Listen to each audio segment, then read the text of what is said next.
Oke, jadi yang memang sedang diproses izinnya di OJK itu ada 11 totalnya. Yang sudah diproses sudah 11, di mana 1 sudah berizin dan 10-nya lagi memang itu sedang dalam proses untuk memperoleh perizinan.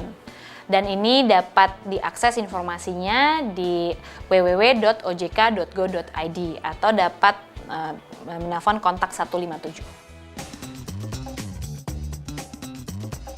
Manfaat ICF itu sebenarnya adalah, sekali lagi memang ini upaya OJK untuk memperluas pendanaan kepada masyarakat, terutama ini untuk mendukung startup atau mendukung pengembangan daripada usaha yang skalanya kecil dan menengah, yang SMEs. Ini kayak IPO mini lah, karena memang tidak se-costly IPO yang besar, karena kan itu biasanya ada harus melibatkan laporan yang audited dan segala macam, dan tentunya itu ada cost-cost tersendiri. Jadi ini bisa dijadikan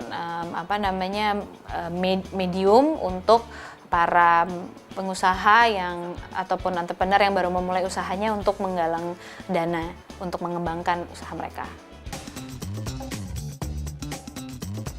Ya, kita memang mengedepankan yang namanya perlindungan konsumen. Untuk mitigasi resikonya, kita mensyaratkan penyelenggara tentunya untuk mempunyai mekanisme atau prosedur dalam hal mitigasi resiko yang harus dia perhatikan, seperti itu. Lalu mereka juga diharuskan untuk menjaga yang namanya kerahasiaan data daripada pengguna layanan ICF ini, dan juga contohnya untuk penyelenggara menggunakan escrow account, jadi akan lebih transparan lagi cara aliran dananya terlihat. Lalu kemudahan bagi si pemodal itu, mereka akan diberikan yang namanya virtual account untuk memberikan dananya, yaitu beberapa tahapan mengenai mitigasi risikonya dan perlindungannya yang terjadi.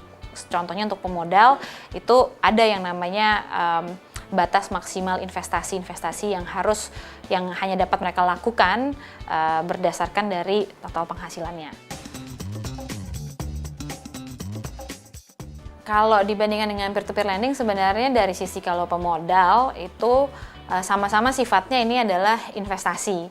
Tapi kalau peer-to-peer lending itu kan kita hanya meminjamkan dana kita sebagai investor, ya, sebagai pemodal, dan nanti kita akan dibayarkan melalui bunga, melalui returnnya itu sifatnya hanya bunga. Sedangkan kalau equity crowdfunding ini sifatnya investasi yang lebih jangka panjang lagi. Kenapa? Karena kita itu akan diberikan saham.